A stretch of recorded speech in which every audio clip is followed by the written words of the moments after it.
আসসালামু আলাইকুম এভরিওয়ান। আজকে আমি আপনাদেরকে একটা স্পঞ্জ বানিয়ে দেখাবো। এটা একটা চকলেট স্পঞ্জ। এটা চুলায় তৈরি করে দেখাবো। কি কি লাগবে এখানে আমি লিখে দিয়েছি। 1/3 কাপ ময়দা, 1/3 spoon baking powder, 1/4 teaspoon baking soda, 1 table spoon cocoa powder, 1 table spoon cornflour এবং 1 টিস্পুন মিল্ক পাউডার। এরপর সবকিছুকে একবারে ভালো করে মিশিয়ে নিব। আমরা একবারই ছাঁকবো, যখন ডিমের বেটারের উপর দিব আর কি। আপনারা চাইলে ২ বারও ছেঁকে নিতে পারেন, আপনাদের ইচ্ছা। আর এখানে আমি ডিমের কুসুম আলাদা করে নিব। স্পঞ্জ কেকের ক্ষেত্রে এটা খুবই ইম্পর্ট্যান্ট একটা স্টেপ, ডিমের কুসুম আলাদা করে নেওয়া। আর আপনারা যদি চান যে পারফেক্ট একটা ডিমের ফোম কীভাবে মেক করতে হয় ভিডিও দেওয়ার জন্য, তারা আমাকে কমেন্ট করতে পারেন। অবশ্যই আমি দিব ইনশাল্লাহ। এখানে আমি চকলেট স্পঞ্জ বানাবো, তাই এখানে চকলেট ইমালশন আর ১ কাপের মতো তেল দিচ্ছি। স্পঞ্জ কেকে তেল না দিলেও হয়, তাও দিতে চাইলে এইটুকু দিতে পারেন, কোনো প্রবলেম নাই।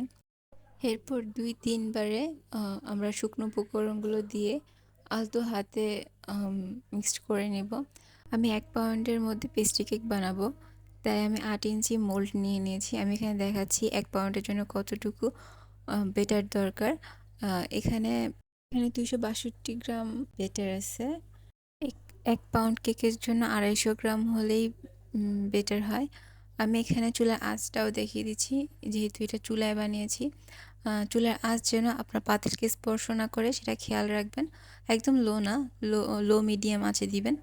আর যাদের পাতিলে প্রবলেম আছে, মানে ঢাকনা ঠিকমতো লাগে না, তারা এইভাবে করতে পারে। আমার যেহেতু মোলটা অনেক বড়, কেকে তো ফুলবে না, তাই উপরে আরেকটা ঢাকনা দিয়ে আমি কাপড় দিয়ে দিয়েছি।